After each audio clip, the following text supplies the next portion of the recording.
Hello viewers, welcome back to my channel. నేను మీ రాఘవారాణి. అందరు ఎలా ఉన్నారు? అందరైతే బాగున్నారు అనుకుంటున్నాను. నేను ఈరోజు ఒక సింపుల్ నాన్ వెజ్ రెసిపీ తోటి మీ ముందుకు వచ్చేసాను. ఈరోజు రెసిపీ ఏంటి అనుకుంటున్నారా? సింపుల్గా నేనైతే నా స్టైల్లో కీమా కర్రీని ఫాస్ట్గా టేస్టీగా ఎలా తయారు చేసుకోవాలో నేను మీతోటైతే షేర్ చేసుకోబోతున్నానండి. సో ఈ కీమా కర్రీ అయితే మనకి క్షణాల్లో రెడీ అయిపోతుంది. చాలా టేస్టీగా అయితే ఉంటుందండి. వైట్ రైస్లోకి, పుల్కా రోటీస్లోకి అయితే సూపర్గా అయితే ఉంటుంది. మరి ఈ టేస్టీ రెసిపీని ఎలా తయారు చేసుకోవాలో మీకైతే నేను ఇప్పుడు చూపించబోతున్నాను. So let's start the recipe. First నేనైతే ఇక్కడ ఒక కడాయి తీసుకుని దీంట్లో నేను 1/2 kg కీమాకి సరిపడా ఆయిల్ అయితే తీసుకున్నానండి. సో మనము ఆయిల్ అనేది చూసి తీసుకోవాలి, ఎందుకంటే మటన్ కదండి, ఆల్రెడీ అందులో ఫ్యాట్ అనేది ఉంటుందన్నమాట. నూనె అనేది బాగా వేడెక్కించుకోవాలండి. వేడెక్కిన తర్వాత దీంట్లో మనము సన్నగా తరిగిన నేనైతే 2 ఆనియన్స్, 2 పచ్చిమిరపకాయ చీలికలు అయితే వేసుకున్నాను. వీటిని అయితే రంగు మారేంత వరకు చక్కగా వేయించుకోవాలండి. వీటిని వేయించుకుంటూ నిదానంగా మనము కర్రీని అయితే రెడీ చేసేసుకోవాలన్నమాట. ఇదైతే చాలా సింపుల్ అండ్ ఈజీ అండి. వంట అనేది పెద్ద బ్రహ్మ విద్య అయితే కాదండి. కాస్త ఇంట్రెస్ట్ ఉంటే చాలండి, ఈజీగా అయితే మనము కుకింగ్ మనమే చేసేసుకోవచ్చు అనమాట, ఎవరిపైన కూడా డిపెండ్ అవ్వకుండా. నేనైతే నా కుకింగ్ని నేను చాలా ఫాస్ట్గా ఈజీగా నేనైతే హ్యాపీగా ఎంజాయ్ చేస్తూ చేస్తానండి, ఎందుకంటే కుకింగ్ అనేది నా ప్యాషన్.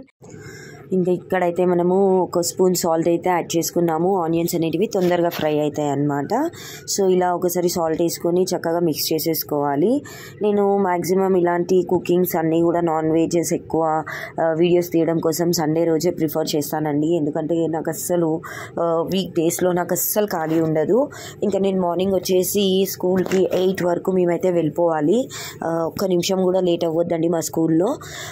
కాబట్టి నేను 8 వరకు అన్ని వర్క్స్ కంప్లీట్ చేసుకుని స్కూల్కి అయితే ఆన్ టైంకి రీచ్ అయిపోతానండి.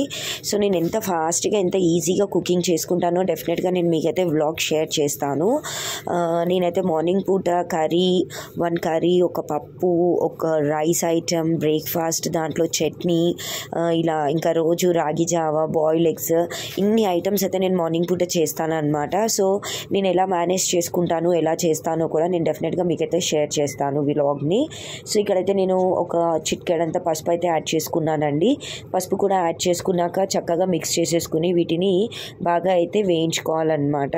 వేయించుకున్న తర్వాత ఇప్పుడు ఇందులో మనము జింజర్ గార్లిక్ పేస్ట్ అనేది యాడ్ చేసుకోవాలి. నేను ఇక్కడ దగ్గర ఒక 1 స్పూన్, ఫుల్ స్పూన్ అయితే యాడ్ చేసుకున్నాను. ఇప్పుడు ఈ జింజర్ గార్లిక్ పేస్ట్ కూడా ఆనియన్లో అయితే చక్కగా మిక్స్ చేసేసుకోవాలన్నమాట. పచ్చివాసన పోయే అంతవరకు చక్కగా వేయించుకోవాలి. సో నేనైతే నాన్ వెజెస్ ఎక్కువగా తీసుకుంటూ ఉంటాము. మార్నింగ్ అంతా స్కూల్ ఇంకా ట్యూషన్స్ తోటి అయితే నేను బిజీ ఉంటాను, కాబట్టి నేను ఎక్కువగా నైట్ టైమ్స్లోనే ఏవైనా రెసిపీస్ చేసి వీడియోస్ అయితే తయారు చేసి నేను అప్లోడ్ చేస్తూ ఉంటానండి. నాకైతే రోజు వీడియో అప్లోడ్ చేయడానికి నైట్ 11:30, 12 అయితే అయిపోతుంది.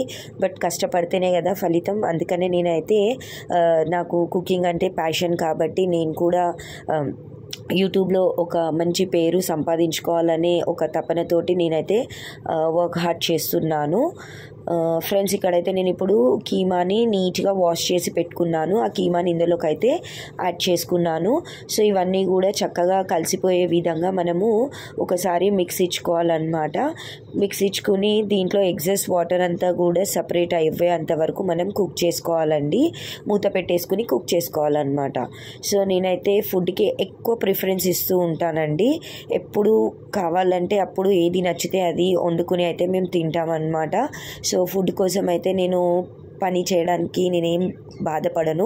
సో నేను ఎంత టైర్డ్ అయిపోయినా కూడా నచ్చిన ఫుడ్ చేసుకోవడంలో నేనైతే చాలా హ్యాపీగా ఫీల్ అవుతాను అనమాట. సో ఫ్రెండ్స్ ఇక్కడైతే టమాటోస్ యాడ్ చేశాను. అలానే నెక్స్ట్ ఇక్కడ నేను ఒక 2 స్పూన్స్ నుంచి 3 స్పూన్స్ వరకు కారం అయితే యాడ్ చేసుకోండి. మీరు తినే స్పైసీనెస్ని బట్టి కారం అనేది యాడ్ చేసుకోవాలన్నమాట. నెక్స్ట్ ఇక్కడ మనము ధనియాల పొడి కూడా యాడ్ చేసుకోవాలండి. సో ఇక్కడ నేను వచ్చేసి 1 పెద్ద స్పూన్ తోటి తీసుకుని ధనియాల పొడి అయితే యాడ్ చేశాను అనమాట. ఇవన్నీ కూడా చక్కగా మిక్స్ చేసుకోవాలన్నమాట. వీటన్నిటికీ కూడా ఉప్పు కారాలన్నీ పట్టే విధంగా మిక్స్ చేసుకుని ఇప్పుడు మనమైతే మూత పెట్టేసుకుని టమాటో అనేది స్మూత్గా కుక్ అయిపోయే వరకు మనం కుక్ చేసుకోవాలి ఫ్రెండ్స్. సో చూడండి ఇందులో ఎగ్జాస్ట్ వాటర్ అంతా కూడా సపరేట్ అయింది కదా. సో ఈ వాటర్ అంతా కూడా ఇనికిపోవాలి. చూడండి ఒక 5 minutes తర్వాత మనకి కర్రీ అయితే కంప్లీట్గా వాటర్ అనేది ఎవాపరేట్ అయిపోయి ఓన్లీ ఆయిల్ అనేది సపరేట్ అయింది కర్రీలో నుంచి. సో ఈ విధంగా మనం మీడియం ఫ్లేమ్లో పెట్టి కుక్ చేసుకోవాలండి, హైలో అయితే పెట్టొద్దు. సో దీన్ని మరీ కాసేపు మూత పెట్టేసుకుని ఇంకా కుక్ చేస్తే ఇంకా దగ్గర పడుతుందన్నమాట, మంచి డ్రై కన్సిస్టెన్సీ వస్తుంది కర్రీకి. సో ఇలా మనము కుక్ చేసేసుకుని దీంట్లో ఫైనల్గా మనము మసాలా అనేది యాడ్ చేసుకోవాలి. సో నేనైతే ఎక్కువగా ఇంట్లో చేసుకునే మసాలాసే యూస్ చేస్తానండి. యాక్చువల్గా నేను చేసే రెసిపీస్ చాలా ఉంటాయి కానీ నాకు వీడియో షూట్ చేసేంత టైం ఉండట్లేదు. సో అప్పుడప్పుడు ఇలా షూట్ చేసి నేనైతే పెడుతున్నాను. ఇక్కడైతే నేను హోల్ గరం మసాలా అయితే యాడ్ చేస్తున్నాను. అంటే నేను ఇంట్లో తయారు చేసుకున్న చెక్క, లవంగ, ఇలైచి, సాజీరా పౌడర్ అండి. సో మనము తినే స్పైసీనెస్ని బట్టి, ఘాటుని బట్టి ఒక 1/2 స్పూన్ అయితే నేను తీసుకున్నాను అనమాట, చిన్న స్పూన్ తోటి. ఇప్పుడు మరొకసారి దీంట్లో కొత్తిమీర అనేది ఫైనల్గా యాడ్ చేసేసుకుంటే గార్నిషింగ్ అయిపోతుందండి. సో ఇప్పుడు ఒకసారి మూత పెట్టేసుకుని 1 నిమిషం పాటు దీన్ని కుక్ చేసుకుని స్టవ్ ఆఫ్ చేసేసుకోవడమే అండి. ఎంతో టేస్టీగా ఉండే simple and easy recipe keema curry అయితే మనకి రెడీ అయిపోతుంది. ఇది వైట్ రైస్లో అయితే చాలా చాలా బాగుంటుంది ఫ్రెండ్స్. చూడండి ఫైనల్గా నేను ఇప్పుడు కర్రీ లీవ్స్ కూడా యాడ్ చేస్తున్నాను. దించే కన్నా ముందు మంచి అరోమా అనేది వస్తుందండి ఫైనల్గా కర్రీ లీవ్స్ అనేది యాడ్ చేస్తే. సో ఇదండి రెసిపీ. మీకైతే రెసిపీ నచ్చింది అనుకుంటున్నాను. నచ్చితే డెఫినెట్గా లైక్ చేయండి, షేర్ చేయండి. నా ఛానల్ని ఎవరైతే ఫస్ట్ టైం చూస్తున్నారో సబ్స్క్రైబ్ చేసుకోండి, నన్ను అయితే సపోర్ట్ చేయండి. నాలాంటి కొత్త క్రియేటర్స్ని సపోర్ట్ చేస్తే మాకు కూడా ఎంతో హెల్ప్ అవుతుంది.